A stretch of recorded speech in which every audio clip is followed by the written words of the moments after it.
وإذ ابتلى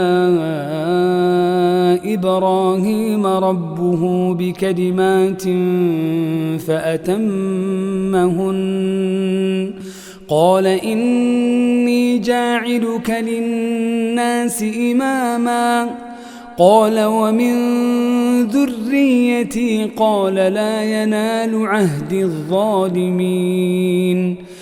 Nung sumubok kay Abraham ang Panginoon niya sa pamamagitan ng mga salita, saka tumupad ito sa mga iyon, nagsabi siya, tunay na ako ay gagawa sa inyo para sa mga tao bilang pinuno. Nagsabi ito, mayroon sa mga supling ko.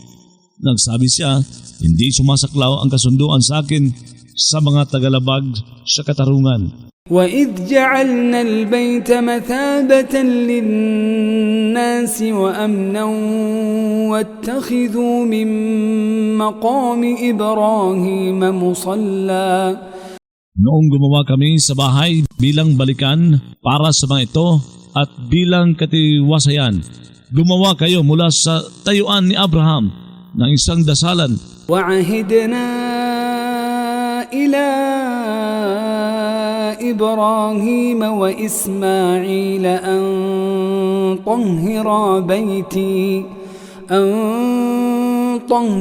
بيتي للطائفين والعاكفين والركع السجود.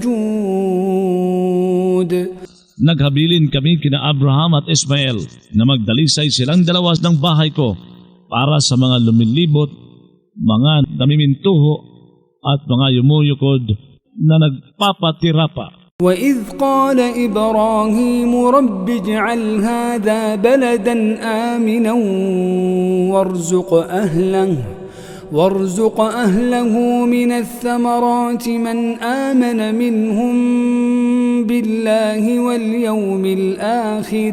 Noong nagsabi si Abraham, Panginoon ko, gawin mo ang Makkah. Ito ang isang bayang matiwasay at tustusan mo ang mga naninirahan dito mula sa mga bunga. Ang sinumang sumasampalataya kabilang sa kanila kay Allah at sa huling araw.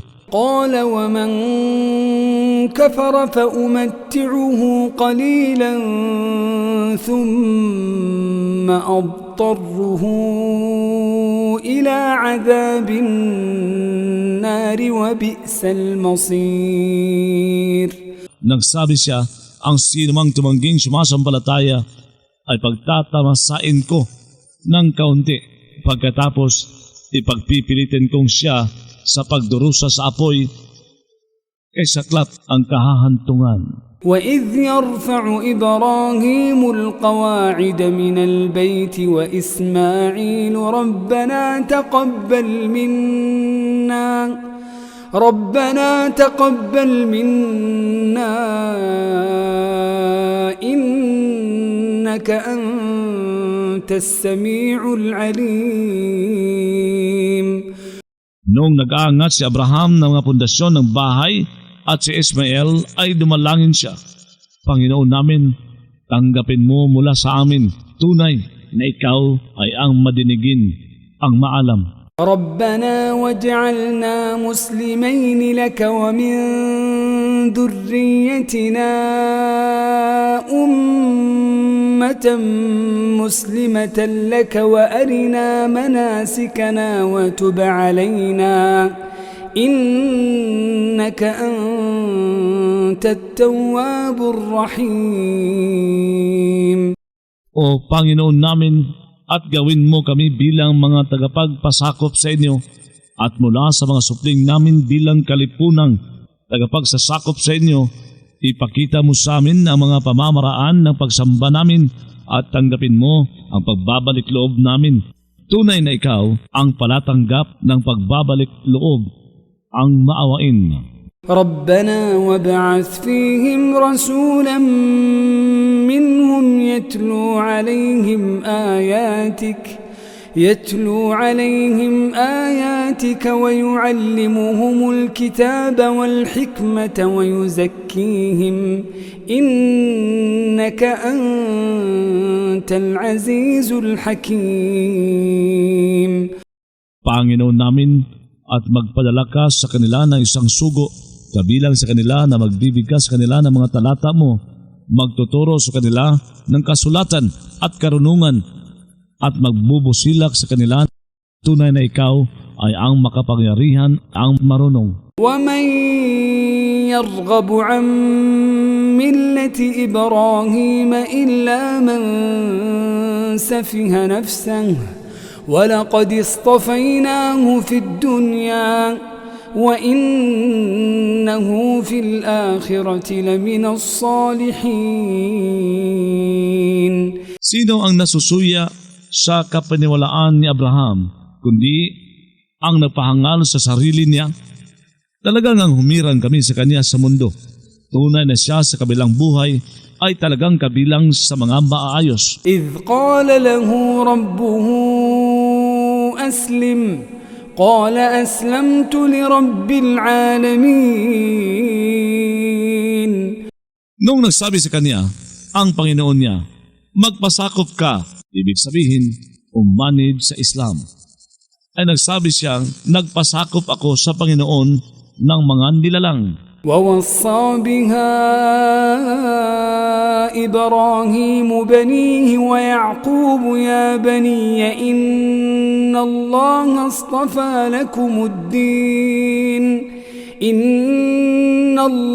اصطفى لكم الدين فلا تموتن إلا وأنتم مسلمون. Nagkatagubilin niyon si Abraham sa mga anak niya at si Jacob, o mga anak ko, tunay na si Allah ay humirang para sa inyo ng relihiyon, kaya huwag na kayong mamamatay malibang habang kayo mga tagapagsakop sa Kanya. أم كنتم شهداء إذ حضر يعقوب الموت إذ قال لبنيه ما تعبدون من بعدي. O kayo ba ay mga saksi noong dumating kay Jacob ang kamatayan, noong nagsabi siya sa mga anak niya, ano ang sasambahin ninyo matapos ng pagkayao ko? قالوا نعبد إلهك وإله آبائك إبراهيم وإسماعيل وإسحاق إلها واحدا ونحن له مسلمون. Ay nagsabi sila, sasambahin namin ang Diyos mo at ang Diyos ng mga ninuno mong sina Abraham, Ismael at Isaac, ang nag-iisang Diyos, at kami ay kanyang mga tagapagsakop. تلك أمة قد خلت لها ما كسبت ولكم ما كسبتم ولا تسألون عما كانوا يعملون.